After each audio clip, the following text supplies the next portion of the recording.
பிறந்து சிறந்த மொழிகளிலே சிறந்தே பிறந்த என் அன்னை தமிழ் ஐநா சபையிலே அந்நிய தேச தலைவன் ஒருவனால் பேசப்பட்ட ஒரே மொழி, உலகின் மூத்த மொழி தமிழ் மொழி மட்டும்தான். அப்படிப்பட்ட சிறப்பு மிகுந்த என் அன்னை தமிழை வணங்கி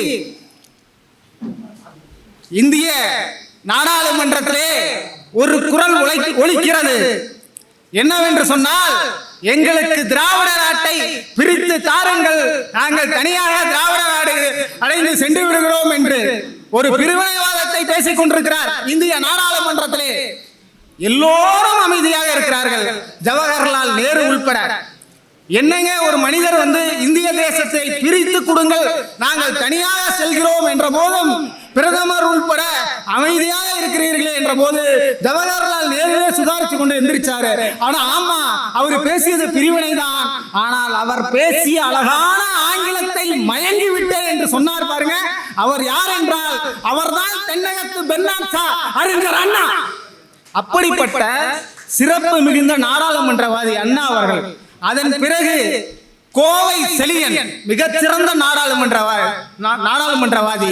அதன் பிறகு அதே தமிழ்நாட்டோடு அதே பெயரோடு ஏறக்குறைய அவர் கோவை செழியன், இவர் கோவை செழியன். ஐயா அவர்களை வணங்கி மகிழ்கிறேன்.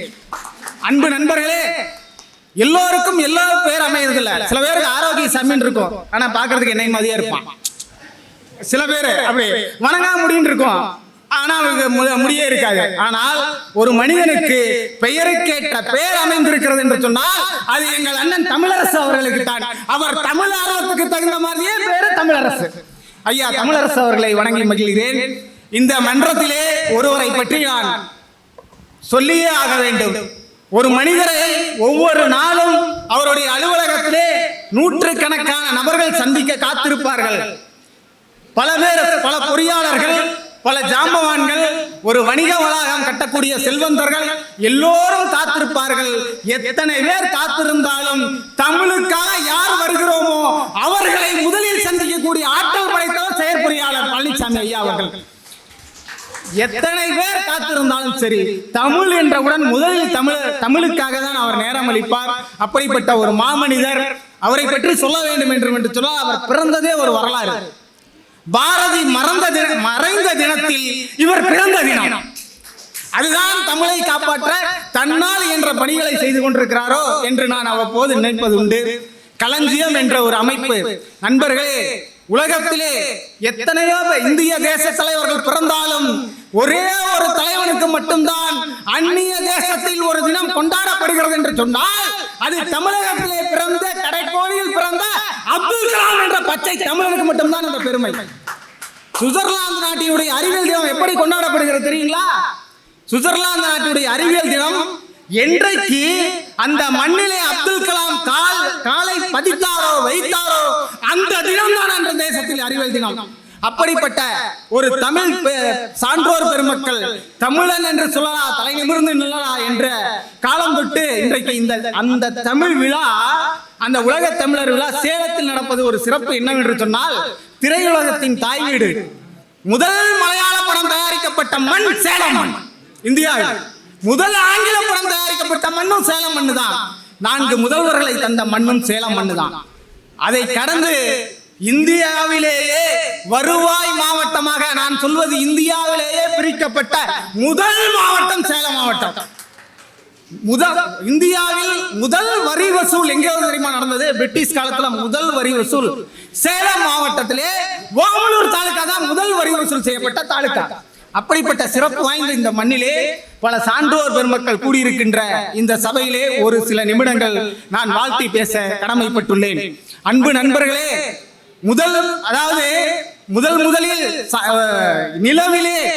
நிலவில் தண்ணி இருக்கிறதா என்று 32 முறை அமெரிக்கா, உலகின் வல்லரசு, முயன்று பார்த்து தோல்வி கண்ட ஒரு விஷயத்தை 33வது முறையாக ஒரு சந்திராயன் என்ற ஆய்வுக்களத்தை அனுப்பி நிலவிலே தண்ணீர் உள்ளது என்று நிரூபித்தவன் பச்சை தமிழன் மயில்சாமி அண்ணாதுரை.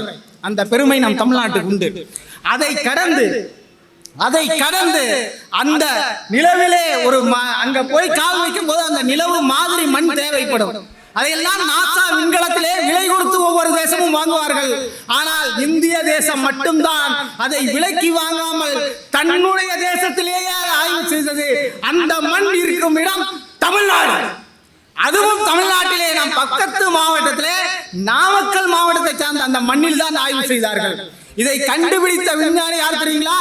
இதை கண்டறிந்த விஞ்ஞானியும் ஒரு தமிழன், சேலம் மாவட்டத்தை சார்ந்த ஓமலூர் தாலுகாவிலே இருக்கிற பெரியார் பல்கலைக்கழகத்து அன்பழகன் என்ற பேராசிரியர். தமிழன் வெல்லாத தேசம் எங்கும் கிடையாது. இமெயில் இன்றைக்கு காலம் கைகளிலே சுருங்கி விட்டது. காலம் கைகளிலே சுருங்கி விட்டது. இமெயில் என்ற ஒரு சாதனம், இமெயில் என்ற முறையை, கடித முறையை கண்டுபிடித்தவன் சிவா ஐயந்துரை என்கின்ற ஒரு பச்சை தமிழன். இதெல்லாம் ஏன் சொல்கிறேன் என்று சொன்னால், ஐயா பழனிசாமி அவர்கள் அறிவு விதை, இதை சான்றோர் பெருமக்கள் அனைவரும் அறிந்து கொள்ள வேண்டும். நாளைய விதை அறிவு விதை. அரசு அதிகாரிகளை போல ஒரு குளிர் சாதனை அறையிலே இருந்து கோப்புகளில் கையெழுத்திடுகின்ற பணியை மட்டும் ஐயா செய்யவில்லை. அறிவு விதை என்று நாளைய சமுதாயத்தை உருவாக்குகின்ற ஒரு அற்புதமான பணியை செய்து அவருடைய களஞ்சியம் அமைப்பிலே செய்து கொண்டிருக்கிறார்கள். அந்த களஞ்சியம் அமைப்பு நடத்துகின்ற இந்த விழாவில் அறிஞர் பெருமக்கள் எல்லாம் பங்கெடுப்பது நீங்கள் எல்லோரும் குறித்து வைத்துக் கொள்ளுங்கள். இது உங்கள் வாழ்வின் ஒரு சரித்திரமிகு நாள்.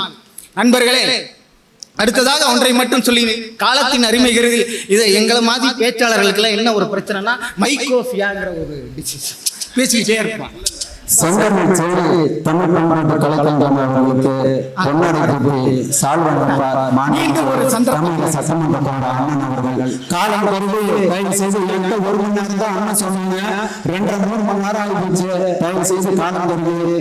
அடுத்தபடியாக திரு ரா தேவிகா எம்எல் தமிழக மாநகர செயலாளர் அவர்களுக்கு மாண்புமிகு முனைவர் அண்ணன் கோபி செல்வன் அவர்கள் பொன்னாடை கூட்டுவார்கள்.